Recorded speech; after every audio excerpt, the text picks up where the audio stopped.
রাজধানীর মোহাম্মদপুরে নিজ বাসার গেটের সামনে থেকে দুই বোনের কাছ থেকে ছিনতাইয়ের আলোচিত ঘটনায় করা মামলায় দুই আসামিকে গ্রেপ্তার করেছে পুলিশ।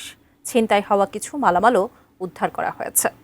এদিকে আলাদা অভিযানে মোহাম্মদপুর এবং আদাবর এলাকায় অপহরণ চক্রের 7 জন সদস্যকে গ্রেপ্তার করেছে পুলিশ। সকালে ডিএমপি মিডিয়া সেন্টারে সংবাদ সম্মেলন করে এ বিষয়ে জানানো হয়। ঈদ উদযাপন শেষে গত 31 মে ভোরে ঢাকায় ফিরে মোহাম্মদপুরে নিজ বাসার গেটের সামনে ছিনতাইয়ের শিকার হন দুই বোন। সিসিটিভিতে ধারণ হওয়া সেই ঘটনার দৃশ্যে দেখা যায় বাড়ির গেট খোলার অপেক্ষায় ছিলেন দুই বোন ও অটোরিকশা চালক। তখন একটি পিকআপ ট্রাক এসে তাদের কাছাকাছি দাঁড়ায়। ট্রাক থেকে চাপাতি হাতে নেমে আসে দুজন, যারা ভয় দেখিয়ে লাগেজ ও মোবাইল ফোন ছিনতাই করে।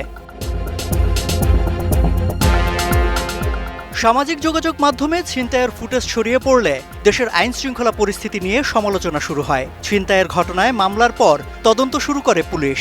নোভা এলইডি টিভি, ঝকঝকে ছবি, নিখুঁত শব্দ, 5 বছরের ওয়ারেন্টি। নোভা মানি, সঠিক মান, নিশ্চিত সেবা।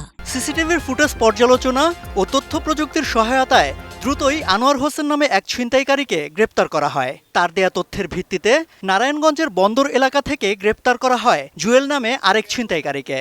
ছিনতাইয়ের সময় ব্যবহৃত পিকআপ ট্রাকের মালিক ও চালক এই ঘটনার সাথে জড়িত দাবি করে তাকে গ্রেপ্তারের চেষ্টা চলছে বলেও জানায় পুলিশ। গ্রেপ্তার দুজনের মধ্যে জুয়েলের নামে 5টি মামলা রয়েছে। র্যাব 11 তাদের সহায়তায় আমাদের যে আরেকজন আসামি ছিল জুয়েল, তাকেও আমরা হাতে পেয়ে যাই। এই দুজনকে নিয়ে আমরা মোটামুটি অভিযান পরিচালনা করি এবং এইখানে যে আমাদের যে ছিনতাইয়ের ঘটনায় বেশ কিছু মালামাল এখন আমরা উদ্ধার করতে পারিনি, যেটা আমাদের অভিযান অব্যাহত রয়েছে। বিগত 6 মাস যাবৎ তারা নারায়ণগঞ্জে বসবাস করছে, বাসা ভাড়া নিয়ে তারা ওই এলাকায় থাকে, কিন্তু অপারেশনাল যে তাদের কার্যক্রম আমাদের এই মোহাম্মদপুর থানা এলাকায় তারা ঘটিয়ে থাকে। এদিকে আলাদা অভিযানে মোহাম্মদপুর ও আদাবর এলাকায় অপহরণ চক্রের 7 সদস্যকে গ্রেপ্তার করেছে পুলিশ, যারা নির্জন এলাকার গলি ব্যবহারকারী পথচারীদের ধরে নিয়ে হুমকি দিয়ে টাকা আদায় করত। হঠাৎ করে বিভিন্ন ধরনের লোকজনকে, বিশেষ করে কিছু ব্যবসায়ী পেলে, বিশেষ করে ভোরের দিকে যারা টাকা পয়সা নিয়ে বিভিন্ন জায়গায় মাছের কেনাকাটা করতে যায়, সবজির বাজারে যায়, এদেরকে টার্গেট করত এবং যাদেরকে দেখতো একা আছে তাদেরকে টার্গেট করে তারা মুক্তিপণ আদায়ের জন্য তাদেরকে অপহরণ করত।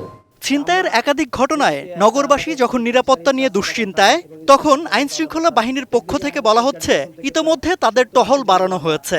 নাগরিকদের ভীত হওয়ার কোনো কারণ অন্তত নেই। এই যে আমাদের প্রিভেন্টিভ অ্যারেস্ট চলছে, তারপরে আমাদের টহল জোরদার কার্যক্রম আমরা আরও বাড়িয়েছি। এইভাবে আমরা চেষ্টা করছি এবং এদের মানুষকে আপনাদের মাধ্যমে আশ্বস্ত করতে চাই, কোনোভাবেই কেউ ভীত হওয়ার কোনো কারণ নাই। আমরা সবসময় ঢাকা মেট্রোপলিটন পুলিশ জনগণের সেবায় আমরা সবসময় পাশে রয়েছি। সম্রাট আনোয়ার, 18 নিউজ, ঢাকা।